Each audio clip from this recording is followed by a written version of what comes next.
বিজেপির ৭৬০ বনাম তৃণমূলের ১৮৫। সদ্য সমাপ্ত লোকসভা ভোটের হিসাব দিয়ে পোস্টার ইংরেজবাজার পুরসভার ২৫ নম্বর ওয়ার্ডের কুলিপাড়ায়। তার উপরে হিন্দি হরফে ছোট করে লেখা কিছু কথা, বাংলায় অনুবাদ করলে মানে দাঁড়ায়, এবারে যার যে কাজ করাতে হবে তা যেন তারা বিজেপির লোকদের দিয়ে করায়। ভোট মিটতেই এমন পোস্টার ঘিরে বিতর্ক দানা বেঁধেছে। গোটা ঘটনায় অভিযোগের তীর তৃণমূলের দিকে। लिखा है आप जिसको भी जो काम करवाना है बीजेपी वाले से करवाओ। क्यों ऐसा लिख रहे हैं? अरे हम लोग का सोच नहीं है, जो पार्टी पॉलिसी करता है ना टीएमसी वाले, वो लोग का सोच है कि बीजेपी को वोट क्यों डाले। প্রশ্ন উঠছে, কেন এই পোস্টার? তাহলে কি বিরোধীদের সমর্থন করা যাবে না? শাসক দল কি গণতন্ত্র মানতে চাইছে না? রাজ্যে কি একদলীয় শাসন কায়েমের চেষ্টা চলছে?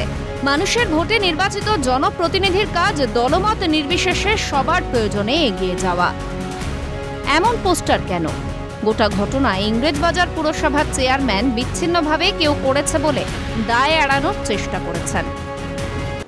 না, আমাদের ব্যাপার না, তাহলে তো গোটা শহরেই হতো, গোটা ইংরেজবাজার ব্লকেই হতো এই পোস্টার। হয়নি, বিচ্ছিন্নভাবে কে কি করছে ওটা ওদের ব্যাপার, আমাদের কোনো ব্যাপার নেই।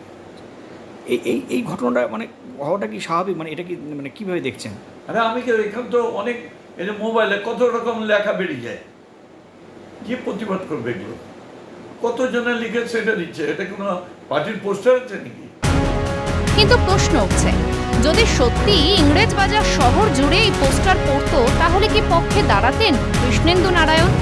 ভোট না পেলে কাজ নয়, বক্তব্যে কি নৈতিক সমর্থন দিতেন?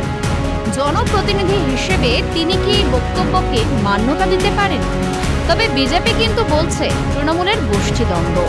যে ঘটনাটা ঘটেছে সেটা কিন্তু আমরা বিজেপি থেকে এটা করা হয়নি, আমি নিশ্চিতভাবে বলতে পারি। এটা তৃণমূলের গোষ্ঠীদ্বন্দ্ব আছে, ওখানকার কাউন্সিলরের বিরুদ্ধে একটা বড় গোষ্ঠী তৃণমূলে কাজ করে, যারা এইসব করে তারা নিজেদের মধ্যে লড়াই করে কাউন্সিলরকে একটা কালিমালিপ্ত করতে চাইছে।